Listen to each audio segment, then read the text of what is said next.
ഒരു പാർട്ടിയിലേക്കുമില്ല എന്ന എല്ലാ യോഗങ്ങളിലും അസന്നിഗ്ധമായി പറഞ്ഞ വ്യക്തിയായിരുന്നു സാബു എം ജേക്കബ്. എന്നാൽ NDA ഘടകകക്ഷിയായത് വാർത്തകൾ വരുന്നത് പോലെ EDയെ മുൻനിർത്തിയുള്ള ഭീഷണിക്ക് വഴങ്ങിയാകാമെന്ന് കോൺഗ്രസ് സംസ്ഥാന വൈസ് പ്രസിഡന്റ് VP സജീന്ദ്രൻ.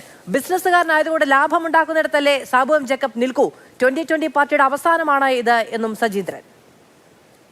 യഥാർത്ഥത്തിൽ ഈ 2020 പാർട്ടിയുടെ ഏറ്റവും അവസാന ഘട്ടത്തിലേക്ക് എത്തിച്ചേർന്നിരിക്കുകയാണ്. കഴിഞ്ഞ പഞ്ചായത്ത് തിരഞ്ഞെടുപ്പിൽ 2020 ഉദ്ദേശിച്ച വിജയം ഒരു സ്ഥലത്തും നേടാൻ കഴിഞ്ഞില്ല. അവരുടെ ഉണ്ടായിരുന്ന പഞ്ചായത്തുകൾ പലതും UDF പിടിക്കുകയാണ് ചെയ്തത്. അപ്പോൾ മറ്റ് മാർഗങ്ങളില്ലാതെ നിൽക്കുന്ന സമയത്താണ് EDയെ ഉപയോഗിച്ച് ഒരുപക്ഷെ സാബു എം ജേക്കബ് എന്ന് പറയുന്ന വലിയൊരു ബിസിനസ്സുകാരനെ ഭീഷണിപ്പെടുത്തിയത്.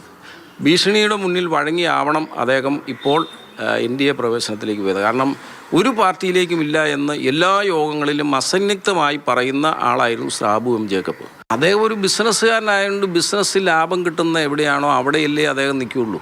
അപ്പം NDയെ സംബന്ധിച്ച് ഇപ്പോൾ കേരളത്തിൽ ഇങ്ങനെ ബിസിനസ് നടത്തുന്ന ഒരാളെ കിട്ടാൻ സാധ്യതയുള്ള ഒരാൾ സാബു എം ജേക്കബ് ആണെന്ന് മനസ്സിലായി.